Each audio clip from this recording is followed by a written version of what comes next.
João capítulo 19, verso 28. A palavra do Senhor diz assim. Quantos acharam? Diga amém. A palavra do Senhor diz assim: depois, vendo Jesus que tudo já estava consumado, para se cumprir a Escritura, disse: tenho sede. Estava ali um vaso cheio de vinagre. Embeberam de vinagre uma esponja e, fixando num caniço de isopo, lhe chegaram à boca. Quando, pois, Jesus tomou o vinagre, disse: está consumado. Diga para o seu irmão: está consumado. E, inclinando a cabeça, rendeu o espírito. Deixe sua Bíblia aberta, vamos orar. Pai, nesta noite nós oramos. Pedimos espírito de sabedoria, de revelação, em pleno conhecimento da sua verdade. Nós oramos nesta noite, nos conceda graça, misericórdia, entendimento, para lidar com a tua palavra de forma espiritual. Deus, nos livra de lidar com a sua palavra de forma natural. Dê um coração simples, uma mente lúcida para receber a palavra de Deus. Querido, nas últimas semanas falamos do poder que foi liberado na cruz do Calvário. Estamos falando 7 semanas para pronunciar as sentenças que Jesus tem falado.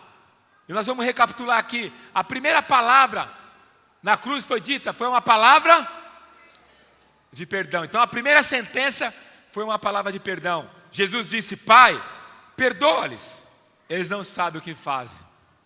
Primeira semana. Segunda semana foi uma palavra de salvação. Jesus diz: hoje mesmo estará comigo no paraíso.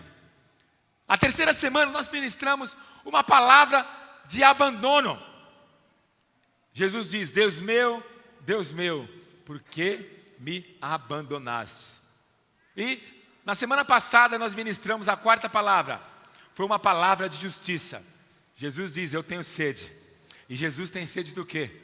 Jesus tem sede de almas. Jesus tem sede de você. Jesus tem sede do perdido, querido. Então esta semana você pode praticar e matar a sede do Senhor, ganhando muitas vidas para Jesus e levando para o encontro. Amém, queridos? E hoje nós queremos falar uma palavra de vitória. Jesus tem uma vitória para você. Hoje nós veremos a quinta sentença pronunciada pelo Senhor Jesus. No auge da sua dor, querido, pressentindo a aproximação da morte, Jesus brada em alta voz. Ele diz: está consumado. O que quer dizer está consumado? Essa é uma das expressões mais importantes da palavra de Deus. Se Jesus não tivesse falado está consumado, talvez eu e você não estaremos aqui hoje. O que quer dizer essa expressão está consumado? Jesus dá um grito e diz: está consumado. Esta sentença, querido, presta atenção, é a sentença que deu vitória para mim e para você. Essa sentença é que nos libertou e nos deu livre acesso. Essa sentença é que dá vitória e nos dá certeza que todas as nossas lutas vão ser vencidas e que todo choro, toda tristeza, toda doença, toda lágrima, quando nós estivermos no Senhor, vai cessar em nome de Jesus, querido. Agora, por isso, querido, essa sentença fala de um princípio espiritual, extremamente importante para todos nós. E sabe por quê, querido? Porque através dela, nós vamos compartilhar 3 lições importantes. Por que este princípio é poderoso e o que nós podemos aprender? E o primeiro princípio, querido, quando Jesus diz, está consumado, nós aprendemos que a dívida toda foi paga. Fala para o seu irmão: a sua dívida foi paga. Fala para o irmão do seu lado, atrás: a dívida foi paga. Quando Jesus fala, está consumado, presta atenção, querido. Ele está falando que tudo que você devia foi pago. Sabe aquela mãe que me fez a pergunta? Que seu filho fica jogando na cara tudo que você fez de errado. Quando ele falar para você e jogar na sua cara, você fala assim: está consumado. Não devo mais nada. Não devo mais nada.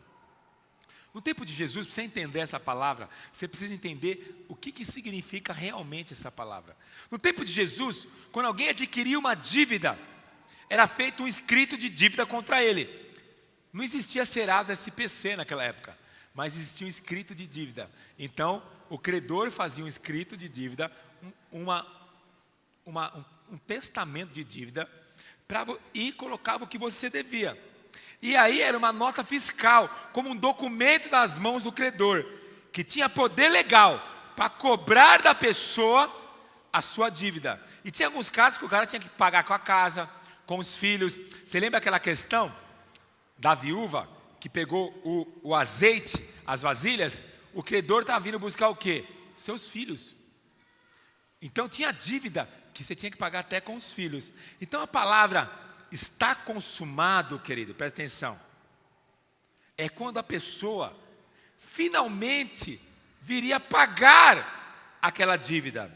E aquele escrito de dívida era aberto. Um escrito de dívida era aberto. Por exemplo, o Vinícius me deve 20 mil reais. E aí ele chega hoje e fala: pastor, hoje eu vou vir pagar a sua dívida. E aí, então nós abrimos o escrito de dívida, que é o certificado da dívida. Abrimos o escrito de dívida, e quando ele me dá o dinheiro, sabe o que eu falo para ele? Está consumado. Só que no original não era essa palavra. No original, a palavra está consumado significa tetelestai. Fala para o seu irmão, tetelestai. Que está dizendo está consumado. Não era só usado neste momento, era usado quando também?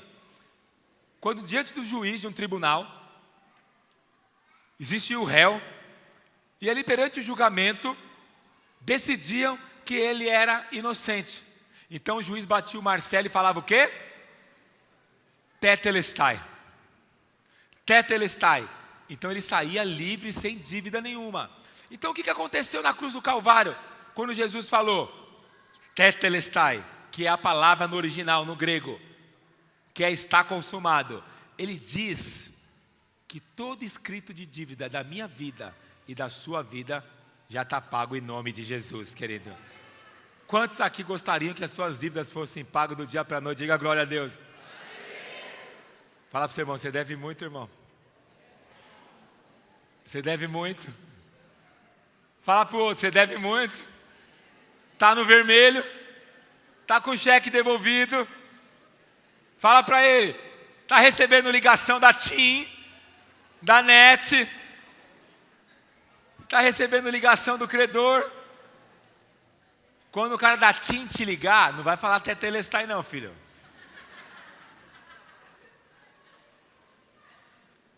Agora, quando o diabo falar para você, aí você olha para ele com cara de crente e fala assim, ó, tetelestai, filho. Está consumado. Quando o irmão legalista vier falar para você, mas eu te conheci, fala assim, tetelestai.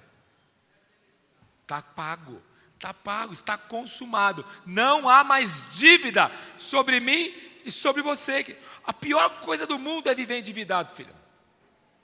Quando você tem uma grande dívida e não tem como pagar, a sua alma fica angustiada. Nós vimos recentemente, eu acho que foi ano passado, aquele homem no Rio de Janeiro, na Barra da Tijuca, se jogou do prédio, se jogou com um filho, lembra disso? Você sabe por que ele se jogou? Eu estava ali na reportagem. Porque ele estava com uma dívida de 16 mil reais. Só que o apartamento dele valia de 700 mil. E ele estava com medo de não poder pagar, porque ele estava desempregado, por não poder pagar, ele trabalhava numa grande empresa, ele não poderia pagar o convênio da família. Ele estava desesperado. O desespero dele foi tão grande, que ele chegou a se matar. As pessoas quando têm dívida, elas ficam preocupadas. Por causa das dívidas, casais se separam. Você sabia que o endividamento é a terceira maior causa de casamentos que se acabam? Terceira maior causa é o endividamento. Por causa de dívidas, querido, presta atenção, amigos se tornam inimigos, sociedades são desfeitas. A dívida é uma das piores formas de opressão maligna na vida de uma pessoa. Pessoas ficam debaixo de antidepressivo, adquirem doenças psicossomáticas por causa de dívidas. Por causa de dívidas, pessoas entram no crime. Por causa de dívidas, pessoas ficam viciadas em antidepressivos, sim ou não? Mas o que aconteceria se de repente alguém dissesse para você e decidisse pagar toda a sua dívida no seu lugar? Pergunta para a pessoa que está do seu lado, como seria? Como que você respiraria? Mais aliviado, mais paz. Então ouça atenção o que Paulo diz, lá em Colossenses capítulo 2, verso 14. Tendo cancelado, presta atenção, querido, tendo cancelado o escrito de dívida, que era contra nós, e que constava de ordenanças, o qual nos era prejudicial, removeu inteiramente, encravando na cruz do Calvário. Diga aleluia, querido. O que Paulo fala que aconteceu na cruz? Todo escrito de dívida. Toda a sua dívida foi paga, filho. Essa dívida que você deve para SPC e Serasa não é nada daquilo que você devia por causa do pecado. Porque essa dívida do Serasa não tem o poder de te levar para o inferno, mas a dívida do pecado te levava para o inferno. Você acha que esse credor é ruim porque ele te liga 2 vezes por dia, ou por semana, ou por mês? Eu quero dizer para você, você era escravo do diabo. Era bem pior. E por causa disso, por causa na cruz do Calvário, Paulo fala aos Colossenses que tudo foi cancelado. Todo escrito de dívida foi cancelado. Talvez você nasceu numa família de maldição. Você nasceu numa família onde todo mundo era bêbado, mãe solteira, pobre, miserável. Ninguém dava certo na sua família. Mas eu quero dizer para você, se você converteu, todo escrito de dívida foi cancelado. A partir da sua conversão, a história da sua família é mudada em nome de Jesus. Quantos creem nisso? Diga glória a Deus, querido. Havia uma dívida sobre seus ombros. Nós éramos, querido, oprimidos todos os dias por causa da dívida. Não tínhamos como pagar. Detalhe, a dívida que você adquiriu com o pecado, você não poderia pagar. Nenhum homem poderia pagar. Nenhum homem mais rico do mundo poderia pagar. Mas um dia Jesus pegou a sua dívida e cravou na cruz do Calvário e rasgou todo escrito de dívidas e disse, está consumado. A biografia de Martinho Lutero diz algo muito interessante. Diz que ele estava na sua casa dormindo e Satanás veio, cutucou o pé dele e acordou ele. E Martinho Lutero estava fazendo a reforma protestante. E ele diz na sua biografia que ele abriu. Satanás abriu um papel com todos os pecados de Martinho Lutero. E aí Martinho Lutero falou, daqui, deixa eu ver. E começou a ler os pecados. Aí olhou para Satanás, Martinho Lutero olhou para Satanás e falou assim, eu achei que fosse algo mais importante. Ele fala que ele pegou o papel, rasgou o papel, não vou rasgar esse papel, que isso aqui é um documento. Rasgou o papel e disse olhou para Satanás, vai embora que eu preciso dormir agora, porque tudo isso aqui já foi pago na cruz do Calvário. Eu não devo mais nada para você no nome de Jesus. Eu quero dizer para você que toda vez que o diabo vir te acusar, mostrar o seu passado, mostrar quem você era, te acusar do pecado, você olha para ele e fala assim, tetelestai, está consumado, já está consumado, já está pago, não tem como mais, querido, já está pago. Nós éramos devedores, mas naquela cruz do Calvário, a quinta sentença, que foi a sentença da vitória, ele diz, está consumado. Você pode dar um glória a Deus por isso, querido. Você é livre, eu estou livre hoje porque Jesus falou, está consumado, querido. Por isso, jamais confesse o pecado 2 vezes. Até quando você crê e tem revelação da nova aliança, filho, até suas orações mudam. Tem gente que vive pedindo perdão pelo mesmo pecado todo dia, sim ou não? Quem aqui já pediu perdão por mesmo pecado várias vezes? Levanta a mão. Estamos entre família. Mas por que você pediu? Pergunta para o seu irmão, por que você pediu? Porque você não entendeu que você foi perdoado. Sim ou não? Tem crente que fala, ora, tem crente. Eu vou te ensinar a fazer a oração da nova aliança. Não a oração da lei. tem crente que ora assim: Deus, tu sabes que eu sou pecador. Deus, cometi de novo, Deus. Me perdoa de novo. Já eu não sei nem quantas vezes estou diante aqui pedindo perdão. Deus nem ouve você, filho. Isso é a pregação de quem não conhece o Novo Testamento.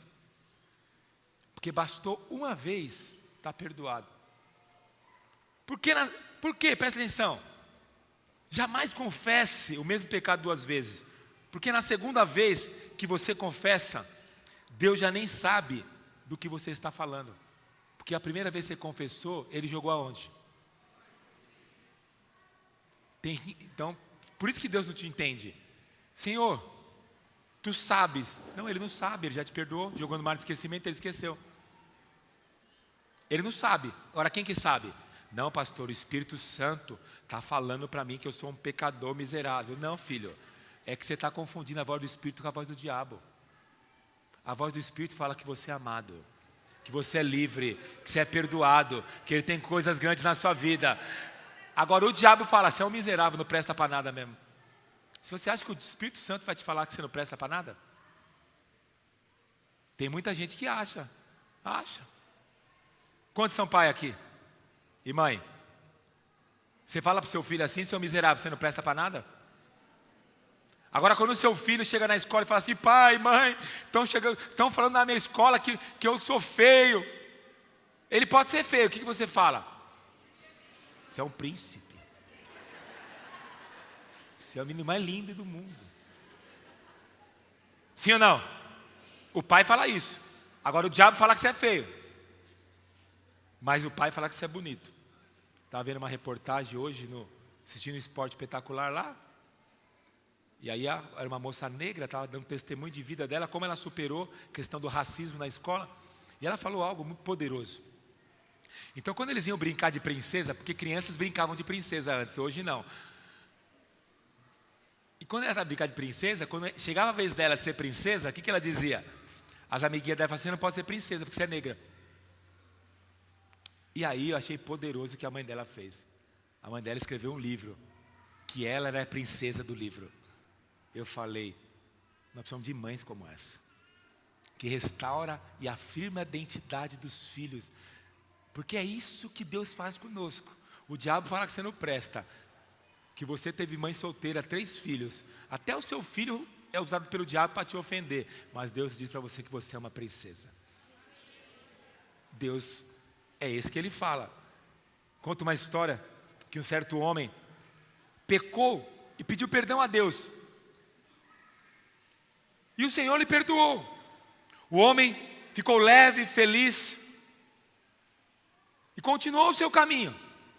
Mas adiante, porém, cometeu um novo deslize e ficou muito triste e envergonhado. Sua alegria de viver foi se indo embora. E ele começou a fugir da presença de Deus. Ao vê-lo tão triste e fugindo, Deus perguntou-lhe: por que andas tão triste, meu filho, fugindo de mim? E ele diz: estou com vergonha, Senhor. E Deus fala: vergonha do quê? Por causa de... Aí ele diz: por causa deste meu pecado. Aí Deus falou para ele: basta que me peças perdão, filho, e se tivesse arrependido, eu o perdoarei. Aí o rapaz disse: eu estou arrependido, pai, mas estou com vergonha, pois esta é a segunda vez que lhe peço perdão por este mesmo pecado. Mas para sua surpresa, Deus lhe perguntou: segunda vez? Qual foi a primeira? Você entendeu? Olha, se os irmãos entenderam. Porque quando você pede perdão e se arrepende, pede perdão, Deus joga do mar de esquecimento, querido. Não, Deus está me lembrando. Não, Deus não te lembra. Quem está te lembrando é o diabo, filho. Você precisa entender quem que está te lembrando. Quando o diabo se levantar para te acusar, querido, diga para ele: tetelestai, a dívida foi paga, está consumado em nome de Jesus. Passa a mão no ombro da pessoa que está do seu lado e fala assim: está consumado, filho, está consumado. Basta pedir perdão uma vez só, em nome de Jesus. Não importa o que você cometeu, está consumado. Quantos crentes, diga glória a Deus, querido. Segundo lugar, nós aprendemos que a obra da salvação está completa. No verso 30, Jesus diz assim: quando, pois, Jesus tomou o vinagre e disse: está consumado, inclinando a cabeça, rendeu o espírito e morreu. A obra foi completa. Quando Jesus bradou, está consumado, esse grito significa tudo o que Jesus precisava fazer, Ele já fez. Tudo que Ele precisava fazer para mim e para você, Ele já fez. Tudo, querido, não precisamos de mais nada de Cristo. Tudo está feito. Presta atenção, isso é uma mentalidade cristã que precisa ser mudada. Por quê? Eu vejo os irmãos comentando, falando: não, Deus vai te abençoar. Não, Deus vai abrir uma porta. Presta atenção onde eu quero chegar. Porque quando você crê com a mentalidade da nova aliança, a sua fé muda, a sua oração muda, a sua postura muda. Não, Deus vai abrir uma porta. A gente não fala assim? Deus vai te abençoar. A gente não fala assim, nós não falamos assim? Mas está consumado significa o quê? Que tudo está pronto. Então vamos mudar agora. Deus vai te abençoar ou você já é abençoado? Deus vai abrir uma porta de emprego ou Deus já abriu a porta de emprego? A obra está completa. Não, Deus vai salvar minha família. Não, já está tudo preparado, filho. A obra da cruz do Calvário está tudo pronto. Está tudo pronto. Está tudo preparado. Por que Ele levou sobre si todas as nossas enfermidades? Ele se fez pobre para nós sermos prósperos e ricos. Ele se fez triste para nós sermos felizes e alegres. Ele se fez doente para nós termos saúde, filho. Está tudo preparado. Eu sei uma das maiores razões que nós não provamos algo maior ainda, não é o pecado, filho. Por tanto tempo a igreja ficou preocupada em ficar dando lição de moral nos filhos de Deus. Então nós perdíamos tempos, horas e horas, falando da conduta moral da pessoa. Mas quando você fala da conduta moral, você está falando do exterior. E do exterior, você está dando o quê? Sabe o quê? Querendo curar a infecção, dando antitérmico, filho. Antitérmico cura infecção, gente. Ele baixa só febre, mas passou o efeito, está lá de novo a febre. Qual que é o problema? Que muitos irmãos não provam do melhor de Deus, porque eles vivem ainda na expectativa que Deus vai fazer. Mas eu quero dizer para você, meu irmão, Deus já fez sobre a tua casa, Deus já fez na cruz do Calvário, a obra de Cristo foi completa. Muda a sua mentalidade, filho. E quando você muda a sua mentalidade, a sua fé é afetada. O ser humano, porém, desconfia de tudo. Ele desconfia de tudo. Nós fazemos parte de um país capitalista e temos a mentalidade de compra e venda. Nós não cremos que nós não precisamos fazer nada. Então o ser humano quer fazer tudo. Quinta-feira agora foi dia da Aparecida. Aquela santa que dizem que é a padroeira do Brasil. Eu estava vendo quantos romeiros eles falam, né? Que eles vão de a pé. Mal eles sabem que eles não precisam fazer aquilo. Mal eles sabem que eles não precisam de andar 600 quilômetros. Mostrou uma reportagem, 600 quilômetros. Eu falei, 600 quilômetros. 600 quilômetros. Para ir lá, para ser aceito. Deixa eu falar para você, filho. Você não precisa andar mais nem 1 centímetro. Porque não adianta você andar para se aproximar de Deus. Porque se você andar, Deus está dentro de você. Você sabia que hoje você está mais próximo de Deus? Que nem lá no céu você não vai estar mais próximo do que você está hoje? Porque lá no céu Deus vai estar lá. Aqui Deus está dentro de você. É difícil acreditar nisso, né? Que nem no céu você vai estar mais próximo de Deus do que você já está hoje. Porque lá no céu você vai estar lá com Deus. Aqui Deus está dentro. Por isso que a palavra Emmanuel é Deus. O que significa? Então, Deus conosco é muito simplista. A tradução no original não é Deus conosco, é Deus dentro de nós. Emmanuel significa Deus dentro de nós. Não é Deus conosco, é Deus em nós. Porque Deus conosco, talvez ele pode sair e vai embora. Mas Deus dentro, ele não pode. Então, nós temos dificuldade E aí, presta atenção, não damos nada e não recebemos nada de graça. É assim que aprendemos a nos relacionar. Por causa dessa mentalidade, você traz para a sua fé. Se você vai a uma loja, encontra um produto muito abaixo do preço, como que você fica? Como que você fica? Tá muito bom para ser verdade. Tem até alguns que dizem, quanto a esmola é demais, o santo desconfia. Não, está muito barato. Você começa a procurar defeito, desconfia da origem, teme levar o produto para casa. Mas se o produto custa caro, você nem conhece, você sente segurança. Fala assim, não, isso aqui que é bom. Essa calça que é boa.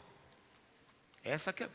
Nós estávamos domingo passado, nós estávamos fazendo a comunhão com os pastores, né? E alguém disse, nossa, vai naquele lugar ali, tem uma calça baratinha, R$70. E aí eu vi todo mundo falando daquelas pobrezas, de coisa barata. Aí eu falei brincando, vou fazer uma sacanagem. Falei, irmão, arrumei um lugar, calça boa. Comprei 2 calças, baratinho, paguei R$450. Precisa ver a cara do povo. Todo mundo parou. Mas é claro que eu estava brincando. Eu só quis falar só para chocar os irmãos. Por quê? Porque neste mundo, querido, aparentemente ninguém dá nada de graça. Vivemos num mundo em que temos que pagar tudo. Você paga tudo. Estamos, querido, acostumados a pagar. E quanto mais caro pagamos, temos a impressão de que adquirimos o que é melhor. Por isso tem muito irmão que é difícil acreditar na graça de Deus. Acreditar que se vivemos mal a vida toda, se andamos em pecado e caímos em miséria, de repente podemos ser salvos pela graça, querido, sem pagar nada. Eu prego sobre a graça aqui uns 5 anos. Tem irmão que custa acreditar ainda que salvação perde. Não, ele só para de falar, mas ele crê que perde ainda. Ele tem dificuldade de acreditar. Ele tem dificuldade de acreditar que Deus é bondoso. Teve uma irmã que me procurou no final do culto e falou, pastor, essa pregação da graça vai estragar o povo vai querer deixar de fazer nada, não vai fazer mais nada. Por quê? Porque a mentalidade de muitos pastores é a mentalidade do capitalismo.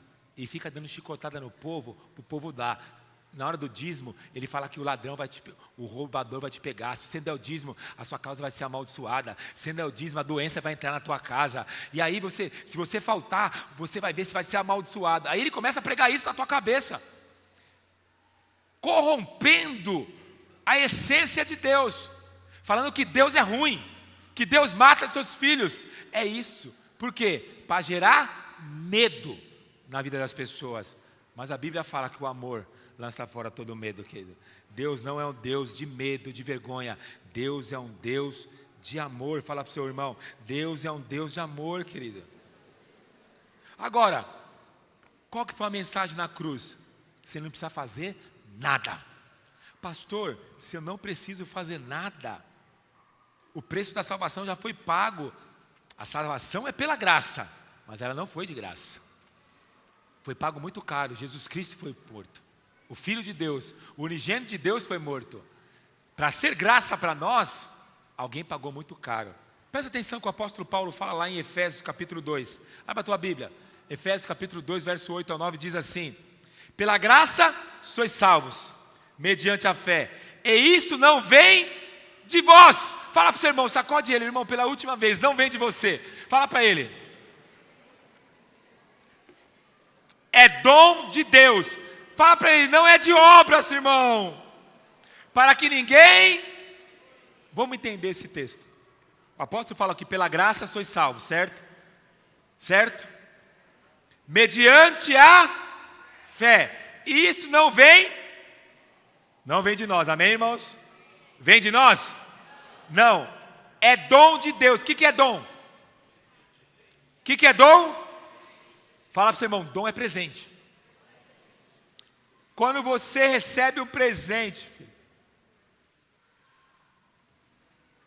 você devolve o presente? Mesmo que seja ruim, porque eu já recebi um monte de presente ruim. Eu não devolvo. É dom de Deus. Presta atenção, o presente é dom. Deus resolveu dar. E eu resolvi se apropriar. Quem quer receber presente aqui, diga glória a Deus. E aí Paulo continua dizendo, não é de obras. Presta atenção, não é por você, filho. Não tem nada a ver com você. Mas para que ninguém se glorie, pastor, como que Deus pode salvar esse irmão tão pecador? Filho, a mesma maneira que ele salvou você. A mesma maneira. Então presta atenção, não tem nada a ver com o que você faz. Não tem nada a ver com o que você é. Não tem nada a ver com a sua conduta. Deus resolveu te abençoar. O que você deve fazer então? Só crer. Só crer. Só crer. Conta-se uma história que um evangelista estava recolhendo sua tenda. Uns anos atrás, os evangelistas, aqueles pastores que ministravam cura, eles erguiam aquelas tendas, sabe, nas cidades. E ele estava pregando, acabou, ele estava recolhendo a sua tenda numa campanha evangelista. Quando chegou um homem, ele fez uma pergunta, ele falou assim, pastor, que devo fazer para ser salvo? O pastor continuou embrulhando a sua tenda e disse, ah rapaz, você chegou tarde demais. O rapaz ficou bravo e reclamou, o senhor não acha que está sendo muito petulante ao dizer que eu cheguei tarde? O senhor acha que era na sua tenda que se encontrava a salvação?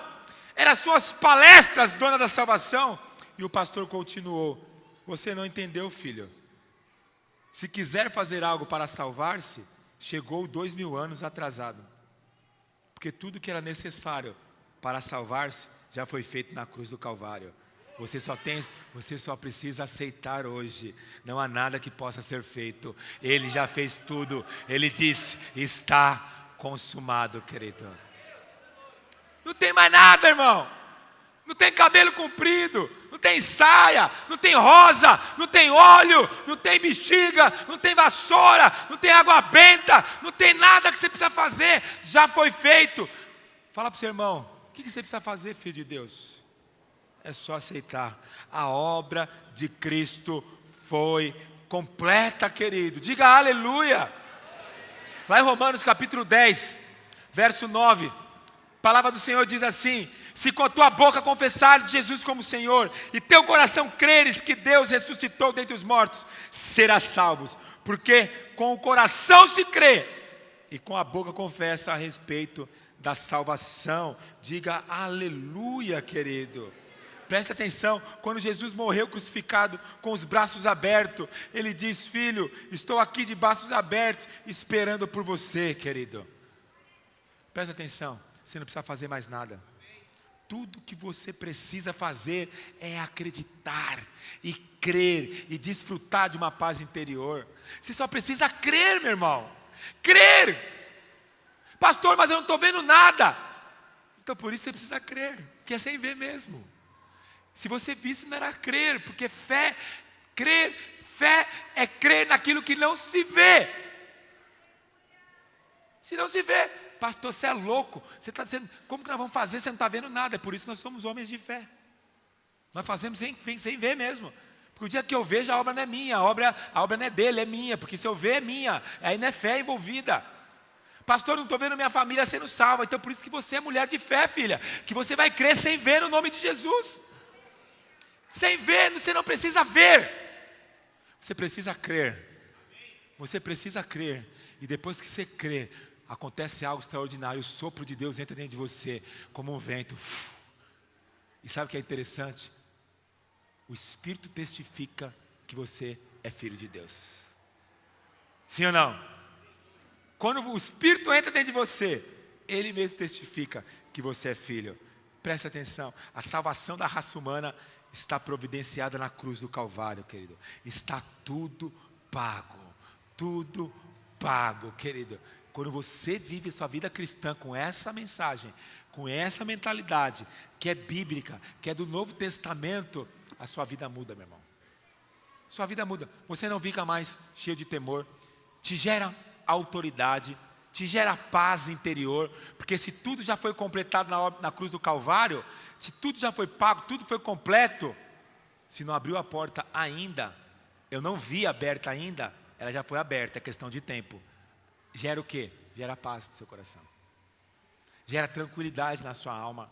Mas é isso que a Bíblia diz, que o grito da vitória, querido, da minha vitória e da sua, Jesus gritou: está consumado. Vamos gritar bem forte no 3, 1, 2, 3.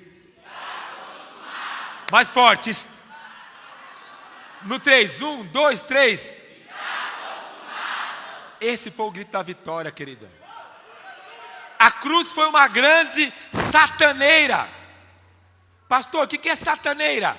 Ratoeira pega o que, filho? Sataneira pega o que? Quando Jesus foi para a cruz, Satanás achou que tinha acabado. Mal ele sabia que o filho único se tornaria o primeiro de muitos filhos para a glória de Deus. Hoje, Satanás fica endoidecido, enlouquecido, furioso. Quando uma alma se converte, Satanás fica endemoniado. Sabe por quê? Porque é mais um filho de Deus que vai atormentar Satanás. Quando uma mulher tem filho, é mais um filho de Deus que vai atormentar Satanás. Quando uma família cresce, mais um filho de Deus que vai atormentar Satanás. Quando a igreja multiplica, quando nós levamos gente para o encontro, são mais filhos nascendo. Por isso que você precisa ajudar a atormentar Satanás. Vamos atormentar Satanás, vamos levar gente para o encontro, vamos batizar 200 pessoas, vamos restaurar as famílias, vamos salvar os jovens, vamos salvar os perdidos. Quando Satanás influenciou Judas, influenciou os romanos, influenciou os religiosos, para que Jesus Cristo tivesse morrer, o filho unigênito de Jesus, ele achou que teria acabado com Jesus, mas mal ele sabia que o unigênito se tornaria o primeiro de muitos filhos. Hoje nós somos filhos, se tornamos filhos, e nós temos o poder de filho, querido. O mesmo poder que há em Jesus, que havia em Jesus, há em nós, no nome de Jesus. Você pode pôr a mão nos enfermos e os enfermos ser curados. Você pode declarar sobre a tua casa e você ter autoridade sobre os demônios, porque em você a autoridade de Jesus. E por último, o pessoal do louvor pode subir. Por último, a terceira lição que aprendemos é que Deus não faz nada pela metade. Quando Jesus bradou em alta voz na cruz a sentença: está consumado, ele estava declarando ao mundo que tudo que Deus esperasse que ele fizesse, ele fez. Ou seja, Jesus morreu sem deixar nada em aberto. Presta atenção, irmãos, isso aqui existem implicações práticas na sua vida tão poderosas. Por exemplo, Jesus se fez pobre para você ser rico. Então você não deve aceitar viver uma vida de pobreza, de humilhação e de vergonha. Quantos concordam comigo, querido? Porque não foi pela metade. Jesus não morreu só para te tirar do inferno. Jesus te morreu para te dar saúde, te dar vida, te dar paz, te dar alegria, te dar prosperidade. Se alguma dessas áreas você não tem, acredite, não é por causa de Jesus. Porque Jesus não fez nada pela metade. Jesus fez tudo completo. Pastor, na minha casa só eu sou salvo. Mas Jesus não fez nada incompleto. Jesus disse o quê? A palavra diz o quê? Crê no Senhor Jesus, será salvo? Então a salvação é para quem? A salvação está para a casa, está para a família, não está só para um indivíduo. Um indivíduo é salvo para que este indivíduo salve toda a família, para que Jesus entre nesta casa. Quando o espírito da morte queria matar os primogênitos, Deus fala por intermédio de Moisés: matar o cordeiro para dar o sangue na porta. O sangue na porta, o cordeiro era Jesus. Quando Jesus estava na porta, a morte não pegava ninguém da casa. A salvação é para a casa, é completo, querido. O está consumado. Os pecados dos homens poderiam ser perdoados. O plano foi completo. O cordeiro foi levado ao matadouro. O propósito foi cumprido, querido. Não tem nada pela metade, querido. Sabe por quê, querido? Sabe por que você pode andar numa vida de vitória? Sabe por que Deus deu seu filho para que você tenha vitória? Você não precisa mais andar escravo do pecado, porque o pecado seu já foi cravado na cruz. A razão porque muitos ainda não provam do melhor é porque não tem revelação do que a palavra está consumado significa.